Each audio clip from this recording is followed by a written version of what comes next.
Hello friends, माँ Saraswati classes के YouTube channel पर आप सभी का स्वागत है। ECIL यानी कि electronic corporation of India limited में ITI पास कैंडिडेट के लिए रिक्रूटमेंट जारी हुई है, जिनमें से इलेक्ट्रॉनिक्स मैकेनिक, इलेक्ट्रीशियन और फिटर ट्रेड के ITI पास कैंडिडेट्स के लिए वैकेंसीज़ हैं।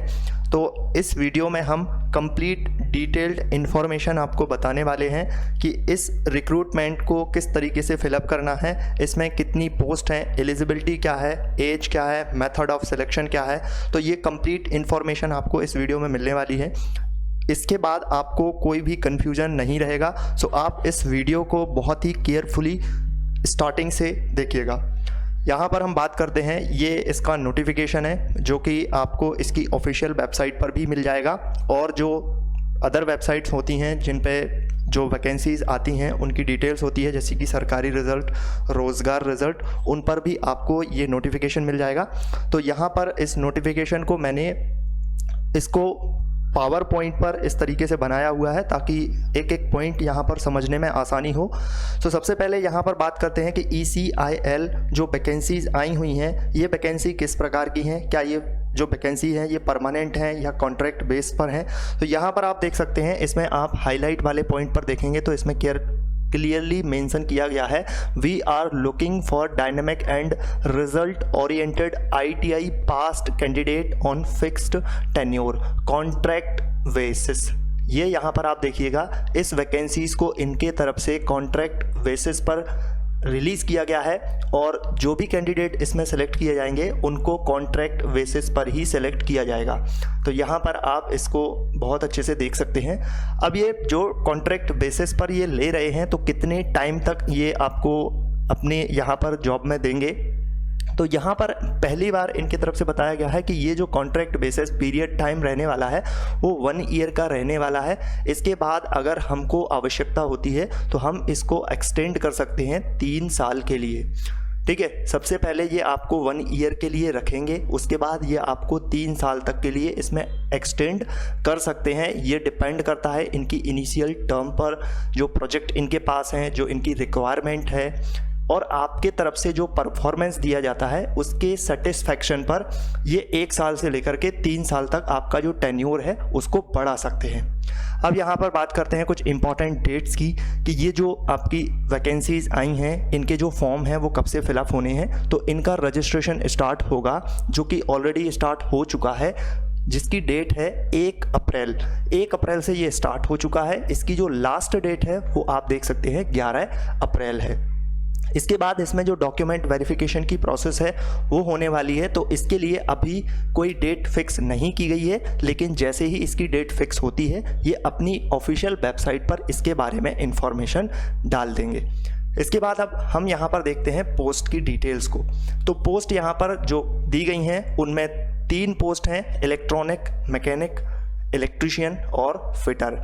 यहाँ पर आप इनकी टोटल नंबर ऑफ पोस्ट को ट्रेड वाइज देख सकते हैं। इलेक्ट्रॉनिक्स मैकेनिक्स की जो पोस्ट है वो 814 है, इलेक्ट्रीशियन की जो पोस्ट है वो 184 है, और फिटर की जो पोस्ट है वो 627 है। यहाँ पर अब आप देखिए कि जो इनका कॉन्ट्रैक्ट बेस्ड आपको जॉब दे रहे हैं उसका जो कंसोलिडेटेड पेमेंट है वो कितना करेंगे। तो जो फर्स्ट ईयर है वो आपको दिया जाएगा 20,480। इसके अलावा अगर ये अपने कॉन्ट्रैक्ट को एक्सटेंड करते हैं तो सेकेंड ईयर ये जो आपको पेमेंट देंगे, जो आपको सैलरी देंगे वो देंगे 22,528। इसके अलावा ये थर्ड ईयर में जो पेमेंट देने वाले हैं वो देंगे 24,780। तो यहाँ पर आपका कंसोलिडेटेड कॉन्ट्रैक्ट पेमेंट भी यहाँ पर दिखाया गया है कि सैलरी ये आपको कितनी देने वाले हैं। इसके अलावा आपको क्या क्या एक्स्ट्रा बेनिफिट मिलेंगे, तो यहाँ पर आपको मेडिकल इंश्योरेंस मिलेगा, कंपनी का जो PF है वो आपको दिया जाएगा, TA, DA, ये जो भी चीज़ें हैं वो आपको यहाँ पर दी जाएंगी। इसके बाद यहाँ पर अगर हम पोस्ट वाइज रिजर्वेशन देखते हैं कि जो ट्रेड वाइज और पोस्ट वाइज जो वैकेंसीज़ हैं उनको किस तरीके से क्लासीफाई किया गया है, तो यहाँ पर आप देख सकते हैं इलेक्ट्रॉनिक्स मैकेनिक्स के लिए टोटल 814 पोस्ट हैं, तो इसमें एससी के लिए 130, एसटी के लिए 57, ओबीसी के लिए 220, जनरल के लिए 326, ईडब्ल्यूएस के लिए 81। वहीं इलेक्ट्रीशियन की बात करें तो 184 पोस्ट हैं, जिनमें एससी के लिए 29, एसटी के लिए 13, ओबीसी के लिए 50, जनरल के लिए 74 और ईडब्ल्यूएस के लिए 18 हैं। फिटर की अगर बात करें तो 627 पोस्ट हैं, जिनमें एससी के लिए 100, एसटी के लिए 44, ओबीसी के लिए 169 और जनरल के लिए 252, ईडब्ल्यूएस के लिए 62। तो ये आपकी जो पोस्ट हैं, जो वैकेंसीज़ हैं, उनको यहाँ पर कैटेगरी वाइज और ट्रेड वाइज क्लासीफाई किया गया है। अब यहाँ पर हम देखते हैं आगे कि एसेंशियल क्वालिफ़िकेशन क्या रहने वाली है इनके लिए।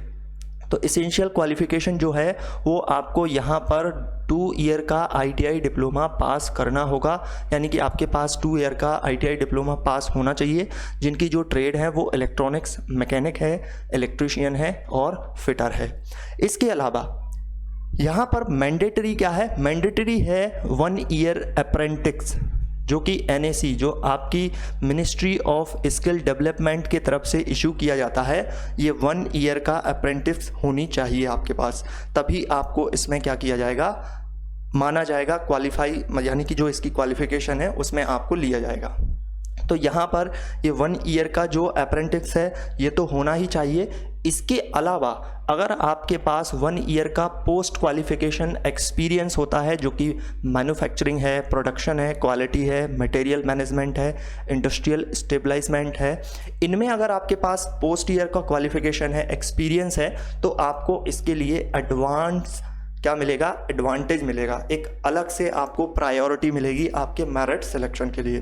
तो ये चीज़ें आपको यहाँ पर कंफर्म होनी चाहिए कि आपका जो क्वालिफ़िकेशन है वो क्या है। आपका क्वालिफ़िकेशन है 2 साल का ITI डिप्लोमा, जिनके लिए ट्रेड है इलेक्ट्रॉनिक्स मैकेनिक, इलेक्ट्रीशियन और फिटर।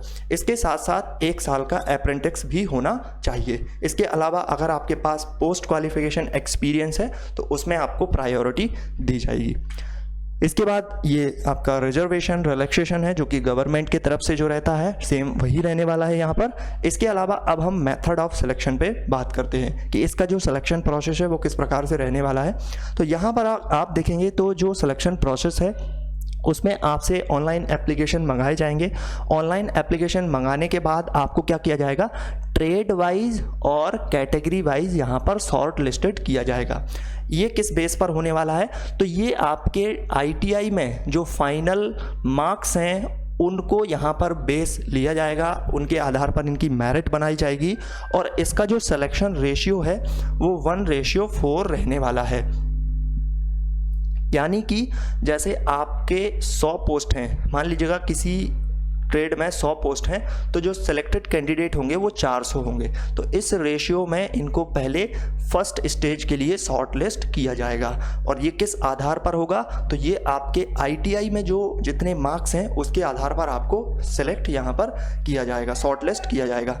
इसके बाद होना है आपका डॉक्यूमेंट वेरिफिकेशन, जिसके बारे में ये आपको जानकारी बताएंगे। और ये जो डॉक्यूमेंट वेरिफिकेशन होना है वो कहाँ पर होना है, तो ये होना है हैदराबाद में, जिसकी इंफॉर्मेशन आपको आपके ईमेल पर आएगी। तो जो भी आप अपनी ईमेल आईडी ऑनलाइन रजिस्ट्रेशन के टाइम पर दें, वो ईमेल आईडी आपकी कैसी होनी चाहिए, सही होनी चाहिए, वो वहाँ पर वर्किंग कंडीशन में होनी चाहिए। इसके बाद क्या होगा, तो इसके बाद आपका जो शॉर्ट लिस्टिंग है उसके बाद सक्सेसफुल डॉक्यूमेंट वेरिफिकेशन होगा। डॉक्यूमेंट वेरिफिकेशन में जो भी बच्चे पास होंगे उसके बाद फिर फाइनल मेरिट लगेगी। और फाइनल मेरिट भी किस बेसिस पर होगी, तो ये इसका जो बेस होगा वो आपके मार्क्स होंगे, जो आपके ITI में मार्क्स हैं उसके आधार पर इसकी फाइनल मेरिट को लगाया जाएगा और उस आधार पर आपको फाइनली सेलेक्ट किया जाएगा। तो ये कंप्लीट इन्फॉर्मेशन है आपके पास इस रिक्रूटमेंट से संबंधित। अगर आपको और कोई डाउट है तो आप कमेंट जरूर कर सकते हैं, मैं आपको कमेंट के माध्यम से पूरा रिप्लाई दूंगा और बताऊंगा कि जहां पर भी आपको कोई डाउट है तो इससे संबंधित जानकारी आपको बताई जाएगी। इसके बाद आपको इसको अप्लाई कैसे करना है, तो यहाँ पर इसकी ये ऑफिशियल वेबसाइट है www.ecil.co.in। तो यहाँ पर आपको जाना है। इसके बाद इसकी इंपॉर्टेंट डेट क्या है, तो 1 अप्रैल से इसके जो ऑनलाइन एप्लीकेशन है वो स्टार्ट हो चुके हैं। 11 अप्रैल इनके लिए लास्ट डेट है। यहाँ पर आपको एक चीज़ और बहुत ही इंपॉर्टेंट है वो ध्यान रखनी होगी कि जब आप अपना एप्लीकेशन यहाँ पर सबमिट कर देते हैं तो उसके बाद इसका जो आपका प्रिंट आउट है वो आपको निकालना होगा। रजिस्ट्रेशन जो एप्लीकेशन फॉर्म है उसका प्रिंट आउट आपको निकालना होगा, और ये आप कब तक निकाल सकते हैं, ये आप निकाल सकते हैं इसकी लास्ट डेट तक, उसके बाद इसको आप नहीं निकाल सकते और इस प्रिंट आउट की आपको आवश्यकता होगी। तो इस पॉइंट को बहुत अच्छे से ध्यान से समझना कि आपको जो ऑनलाइन आपका एप्लीकेशन है उसको आपने सबमिट कर दिया, सबमिट करने के बाद उसका प्रिंट आउट निकलवा लीजिएगा। प्रिंट आउट को बहुत ही केयरफुली अपने पास रखिएगा, क्योंकि इसके बाद आप इसे फिर से नहीं निकाल पाएंगे, और ये प्रिंट आउट आपके डॉक्यूमेंट वेरिफिकेशन के लिए काम आने वाला है। इसके बाद जब आप डॉक्यूमेंट वेरिफिकेशन के लिए जाएंगे तो आपको क्या क्या आवश्यकता होती है वो यहाँ पर बताया गया है। तो यहाँ पर आपको ऑनलाइन रजिस्ट्रेशन जो आपने किया हुआ है उसका एप्लीकेशन फॉर्म चाहिए होगा, जहाँ पर आपको सिग्नेचर की एक जगह आएगी, वहाँ पर आपको खुद के सिग्नेचर करने होंगे। आपको एक recent colour passport size photograph लगाना है। ये तब की बात है जब आपको डॉक्यूमेंट वेरिफिकेशन के लिए बुलाया जाए। इसके बाद आपको यहाँ पर आपकी डेट ऑफ बर्थ का जो सर्टिफिकेट होता है, ज़्यादातर जो सर्टिफिकेट डेट ऑफ बर्थ के लिए यूज किया जाता है वो आपकी 10th का जो सर्टिफिकेट है, मैट्रिकुलेशन सर्टिफिकेट है, उसका यूज़ किया जाता है। तो ये आपको लेकर के जाना है।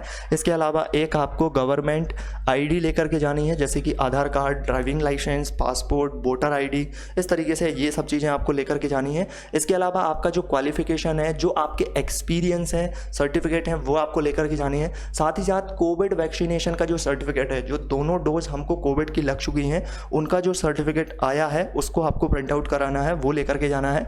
लेटेस्ट आपका जो कास्ट सर्टिफिकेट है वो आपको लेकर के जाना है। इसके अलावा अगर कोई PWD कैंडिडेट है तो जो डिसेबिलिटी जो सर्टिफिकेट होता है वो लेकर के जाना है, और इसमें PWD के लिए जो डिसेबिलिटी मानी गई है वो 40% डिसेबिलिटी होनी चाहिए, उससे कम के लिए ये वहाँ पर आपको इस पोस्ट के लिए कैटेगराइज नहीं करेंगे। तो ये सब चीज़ें आपको लेकर के जाने हैं। इसके अलावा आपको एक सेट की फ़ोटोकॉपी भी लेकर के जानी है। तो ये सब आपको यहाँ पर इतनी सारी चीज़ें मैंने आपको कंप्लीटली बता दी हैं। तो आई होप कि अब आपको कोई डाउट नहीं होगा। अगर आपको कोई डाउट है तो आप कमेंट करके पूछ सकते हैं, हम आपको रिप्लाई के माध्यम से, जो कमेंट है उसके माध्यम से ज़रूर आपको आंसर करेंगे। सो अगर आप चैनल पर नए हैं, चैनल को सब्सक्राइब कर लें, नोटिफिकेशन बेल आइकन को भी प्रेस कर दें, वीडियो को लाइक ज़रूर करें। So thank you.